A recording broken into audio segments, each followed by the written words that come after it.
السلام علیکم ورحمۃ اللہ وبرکاتہ۔ کیسے ہیں آپ سب لوگ؟ امید کرتی ہوں آپ سب خیریت سے ہوں گے۔ شروع کرتی ہوں اللہ کے بابرکت نام سے جو بڑا مہربان اور نہایت رحم کرنے والا ہے۔ تو جی بچوں، ہم سن رہے تھے حضرت ابراہیم علیہ السلام کے قصے کے بارے میں۔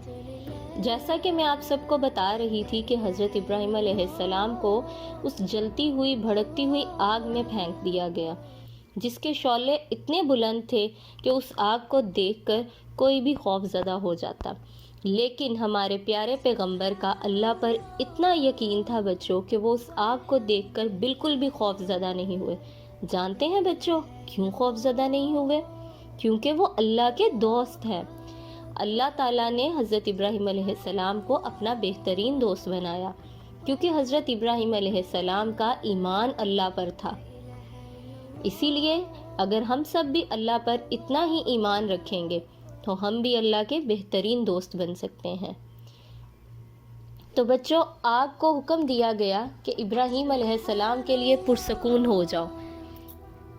جیسا کہ حضرت ابراہیم علیہ السلام اس آگ میں تھے، اور جب اس آگ کو اتنا بھڑکا دیا گیا اور اس آگ کو ابراہیم علیہ السلام کے لیے اللہ کی طرف سے حکم دیا گیا کہ اے آگ ابراہیم علیہ السلام کے لیے ٹھنڈی ہو جاؤ۔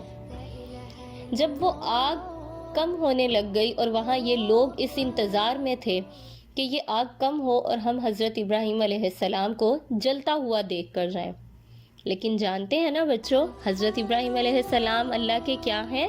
اللہ کے بہترین دوست ہیں۔ اسی لیے اللہ نے اپنے دوست کو آگ سے نقصان نہیں پہنچنے دیا اور آگ کو اپنے پیارے دوست حضرت ابراہیم علیہ السلام کے لیے ٹھنڈا کر دیا۔ جیسے ہی آگ بجھی اور حضرت ابراہیم علیہ السلام اس آگ سے نکل کر باہر آئے تو وہاں کے لوگ حیرت زدہ ہو گئے۔ وہ لوگ ایسے خاموش ہو گئے اور نہ کچھ حرکت کر سکے اور نہ ہی کچھ بول سکے، کیونکہ یہ ایک بہت بڑا معجزہ تھا۔ آپ خود سوچئے، ایک آگ جس کو دیکھ کر ہمیں خوف آ جاتا ہے، ایک آگ کہیں پہ بھی لگی ہو اس کو ہم دیکھیں تو ہم ڈر جاتے ہیں، لیکن ہمارے پیارے پیغمبر جن کو خلیل اللہ بھی کہا جاتا ہے، مطلب اللہ کا دوست، تو یاد رکھیے بچوں، خلیل اللہ کسے کہا جاتا ہے؟ اللہ کے دوست کو، جو لقب ہمارے پیارے پیغمبر حضرت ابراہیم علیہ السلام کو اللہ کی طرف سے دیا گیا ہے۔ تو چلیے بچوں آگے بڑھاتے ہیں قصے کو۔ جیسے ہی حضرت ابراہیم علیہ السلام کو وہاں پہ کھڑے لوگوں نے صحیح سلامت دیکھا تو ان کی آنکھیں یقین نہ کر سکیں اور وہ حیرت زدہ ہو گئے۔ یہ ہمارے اللہ کا ایک معجزہ تھا، یہ ہمارے اللہ کا معجزہ ہے ہر اس مومن کے لیے جو اللہ پر ایمان رکھتا ہے۔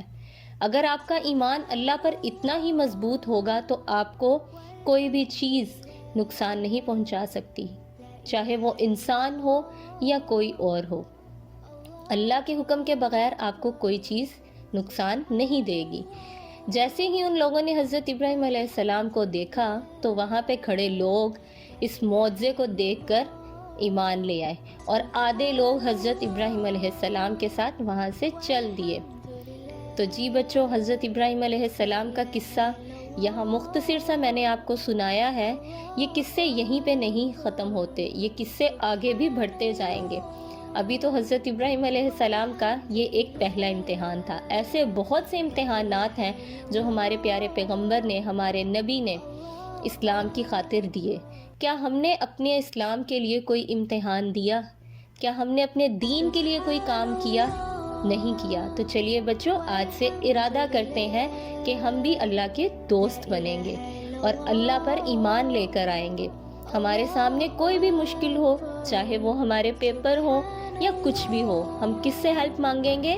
ہم اللہ سے ہیلپ مانگیں گے، کیونکہ ہمارا یقین ہے کہ ہمیں کوئی بھی مشکل، کوئی بھی پریشانی ہو تو ہمیں اس میں سے کون نکالے گا؟ ہمارا اللہ ہمیں اس مشکل سے نکالے گا۔ تو چلیے بچوں نئی کہانی کے ساتھ انشاءاللہ جلد ملاقات ہوگی، تب تک کے لیے اللہ حافظ۔